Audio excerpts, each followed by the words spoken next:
This is Glycolic Acid 101. Hi guys, welcome back to Sheri Approved. Thank you so much for joining me today. If you're new, welcome. And if you're already a part of the Sheri Approved family, thank you so much for clicking on today's video. Hi, I'm Sheri, a licensed skincare consultant. And today is going to be one of those videos where we do a little bit of a deep dive into an ingredient. Today we're talking about everything you need to know about glycolic acid, especially when it comes to skin of color. We will talk about the benefits of glycolic acid, how to use it alongside some product examples in skincare routines. When will you actually see the benefits that we talk about, as well as what are some of the possible side effects or negative effects that people can get from using glycolic acid. And of course, we'll round all of that up with a couple of tips with regards to using glycolic acid. Thank you so much in advance as well for clicking like on this video, subscribing to my channel if you haven't already, and leaving a comment down below letting me know your thoughts as well as any comments or questions you may have. In the skincare world, we hear a lot about acids, we hear about exfoliating acids, and we hear about a category called AHAs, otherwise known as alpha hydroxy acids.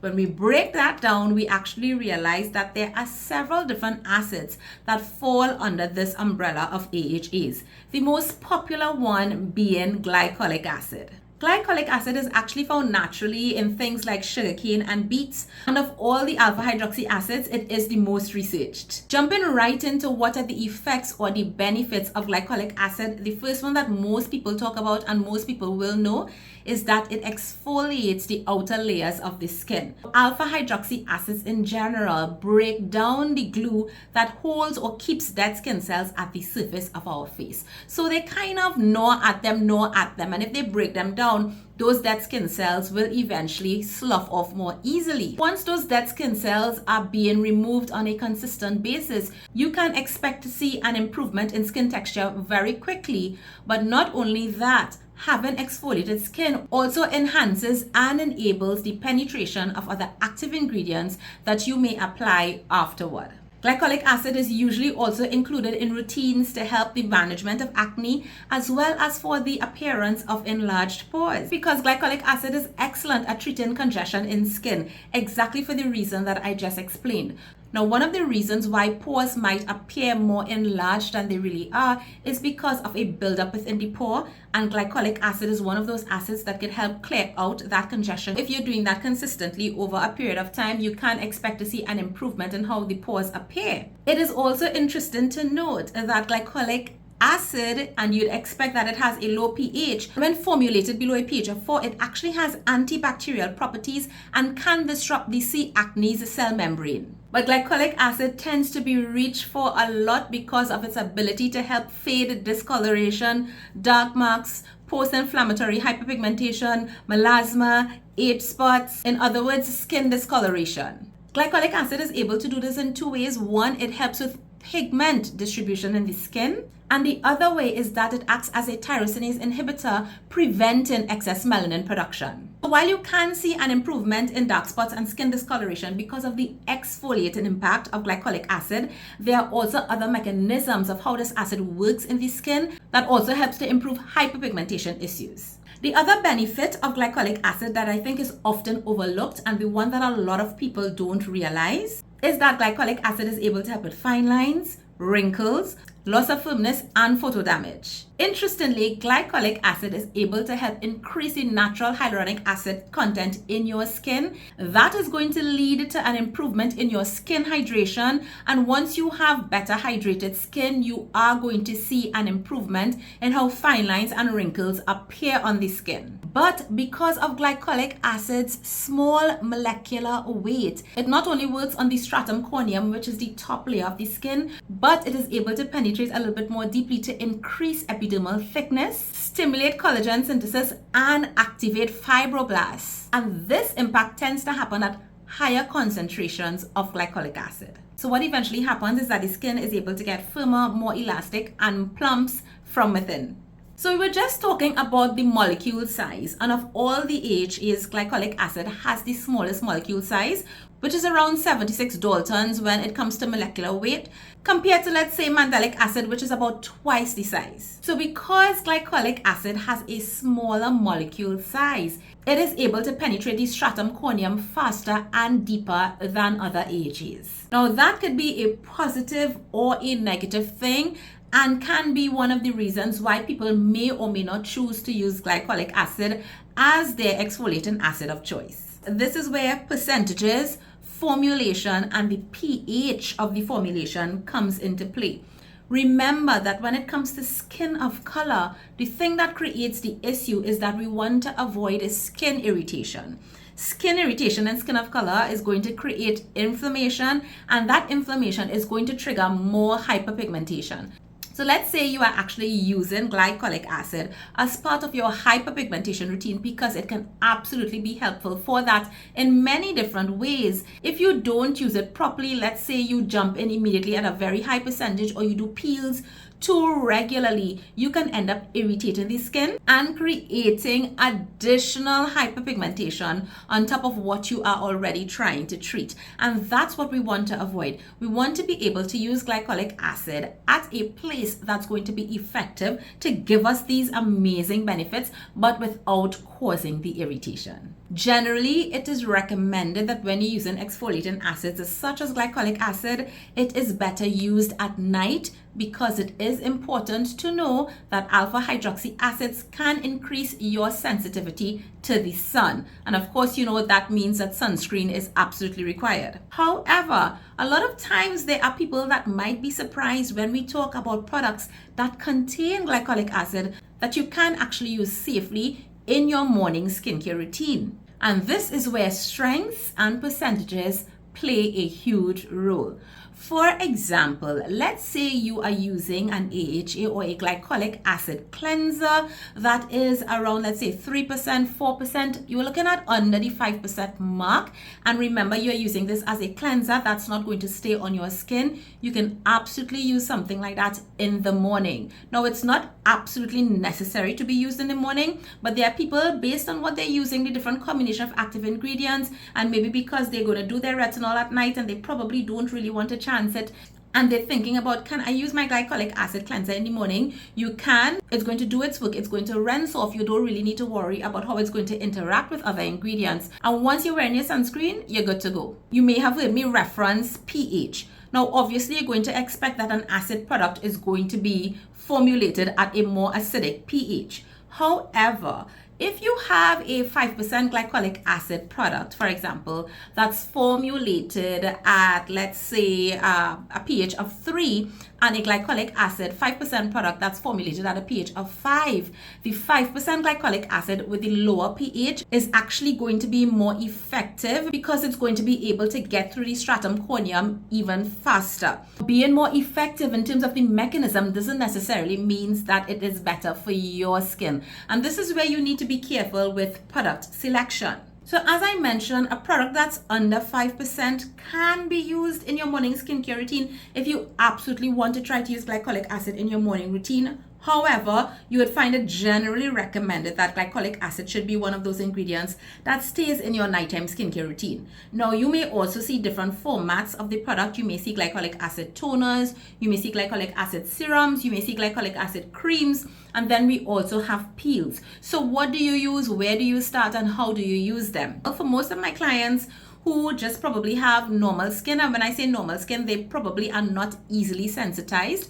If we have to bring glycolic acid into their skincare routine, they can actually go with something that's around 5%, and 5% is a safe percentage that can be used nightly. You'll generally find this like in toners. L'Oreal has a 5% glycolic acid toner. Pixie Glow Tonic, which was viral for many years, is a 5% glycolic acid toner. Jumiso, the I Am AHA toner, was my favorite 5% glycolic acid toner for several years, but Jumiso, it seems as though they are discontinuing that product. I hope that they are going to be releasing another one to take its place.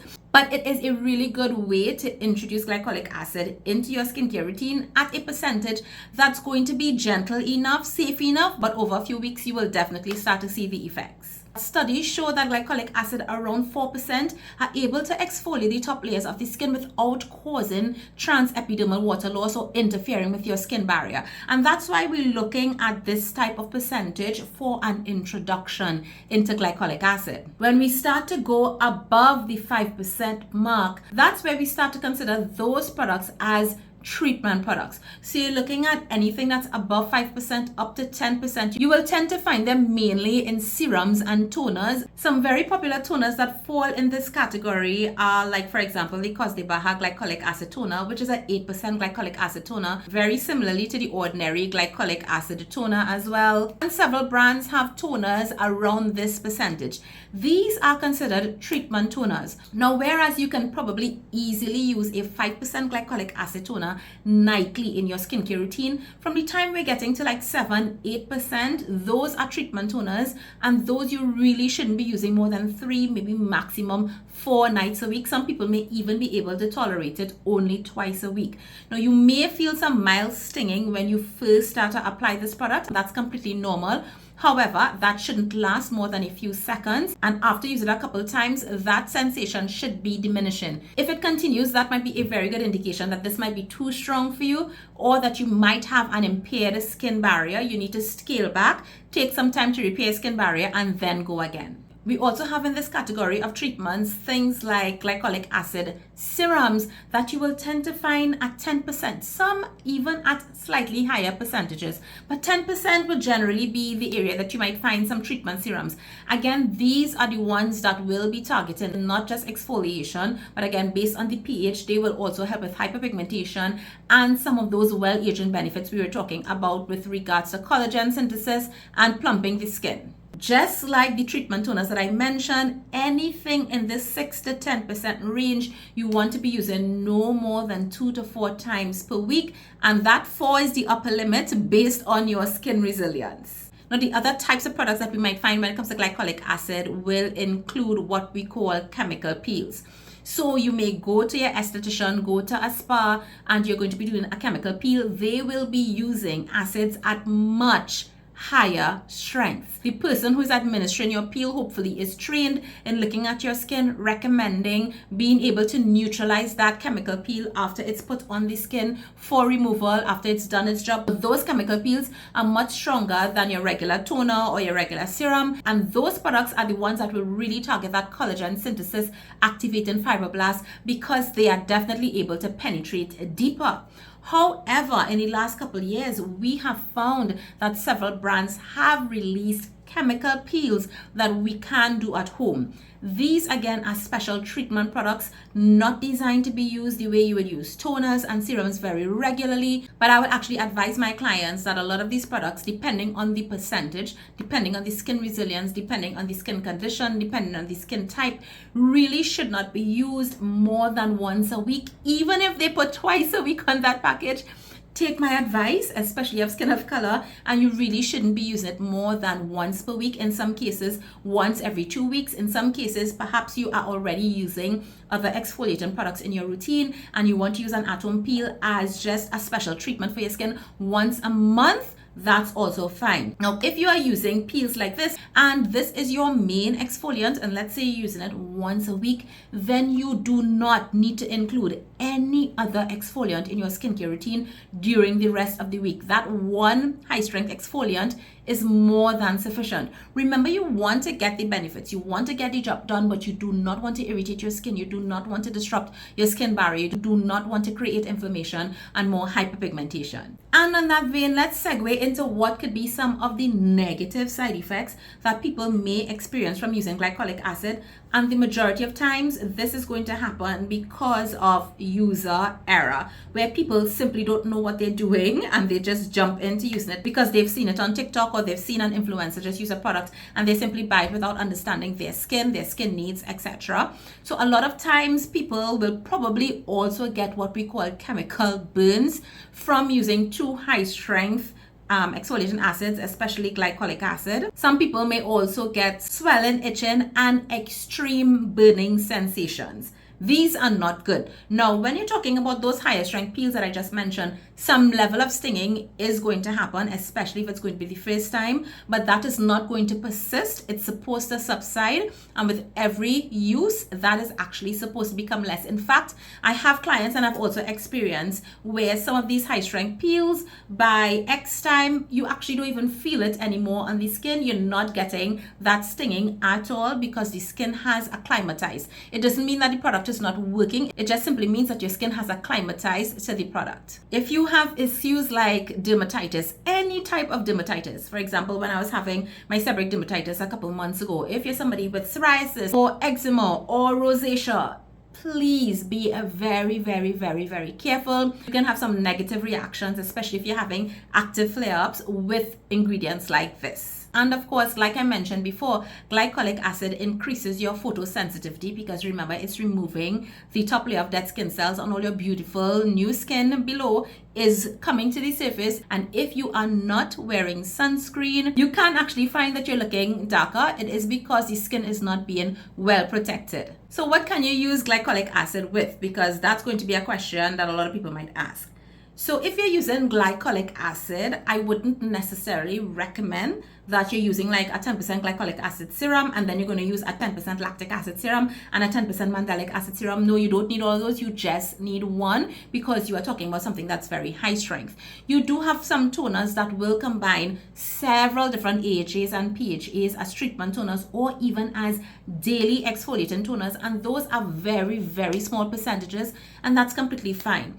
But if you're using a glycolic acid treatment serum or treatment toner, you can pair this with things like peptides, tranexamic acid, hyaluronic acid, even azelaic acid, because azelaic acid works a little bit differently on the skin compared to other AHAs. Glycolic acid actually pairs beautifully with salicylic acid. Glycolic acid works on the surface, and then salicylic acid, which is a BHA, a beta hydroxy acid, actually is able to get into the pore and deal with the buildup of the sebum in the pore. And that's why you tend to find a lot of acne products, they combine glycolic acid and salicylic acid together because it is a really great combination. Now, one of the big questions is, what about glycolic acid and retinol? And in general, you will hear the majority of skincare professionals recommend that they not be used together. And this is actually not a pharmacology issue in terms of one canceling the other and all of that. In fact, glycolic acid can help retinoids work better. The main reason why it is not recommended that you use them in the same routine is because both of them have the potential for irritation of the skin. And if you bring them together, now we're actually looking at a biological issue in the skin. Is it going to create irritation for the person on whose skin it is applied together? This is why when we're talking about at the treatment percentages, so again, we're talking about at the 5% and over mark, that you rotate your acids and your retinoids. So let's say you're using a glycolic acid toner at 8%. You want to do that on Monday and you do your retinol treatment on Tuesday. And doing that rotation is actually going to be beneficial because the glycolic acid is going to enhance the biological activity of the retinoid in your skin. Again, basically what we're actually trying to do here is get the benefit of both, or all the actives that we need to get in the skin, but without creating irritation. Finally, let's talk about how long it's going to take for you to actually see the benefits of glycolic acid. And the answer to that is that it actually depends. It depends on the strength that you're using, the type of product. Are you using one of these treatment type products? Are you using one of these peels? Are you using something that's very gentle and the only way you're getting glycolic acid into your skincare routine is via a cleanser? It all depends on the mode and the percentage that you're using. Say you're using it at the 5% or less in your skincare routine regularly for the exfoliating benefit. Within a couple of weeks, you will definitely start to see and feel differences in the texture of the skin. Is going to start to feel smoother, it will start to feel softer, and you will also notice a bit of brightness in the skin. When it comes to the well-aging benefits, and we're talking about like that impact on collagen and so on in the skin, the way the fine lines and wrinkles appear, you're looking at when you're using those treatment products 3 to 4 months down the road to really start seeing a difference and an impact. To wrap up this video, I will leave as many product recommendations as I can in the description box below. I also want to remind you that it is critical that you not only apply sunscreen, but that you use the sunscreen properly once you are using glycolic acid and any alpha hydroxy acid. In fact, once you want to just take care of your skin and have healthy skin, you guys are supposed to know that you should be using sunscreen. The other thing is that glycolic acid up to 10% is safe during pregnancy. I tend to get this question a lot because when people are pregnant and breastfeeding, they're very concerned about what they can use and what they can't. Yes, you can absolutely use and continue glycolic acid. And if you're having acne or hyperpigmentation, combining glycolic acid and azelaic acid is a beautiful combination, especially during pregnancy. Remember that if you start glycolic acid, pay attention to your skin. It is always better to start at a lower percentage and a lower frequency and gradually increase frequency and strength based on your skin needs, your skin tolerance, and your skin resilience. If your skin is okay and able to handle just a 5% product, that's fine. Continue to use it. You will get the benefits in the long term without risking irritation. If you are someone with more resilient skin and you're able to handle an 8 to 10% product 2, 3, 4 times through the week, then that's great. If you're someone that is focused on using your retinoids, and you could probably get your retinoids in most nights of the week, but you still want to get in a little bit of the action and probably want to do one of those at-home peels once a week or once every 2 weeks, then that's great, and you'll also be able to get the benefits. So as you can see, there are multiple ways and modes of using glycolic acid. The key is using it safely and not creating any skin irritation to create additional problems, especially if you have skin of color. I hope that this video was helpful for you. I know it was a long one. Feel free to leave any questions or comments below. I look forward to hearing from you guys, and I'll see you in another video soon. Take care. Bye.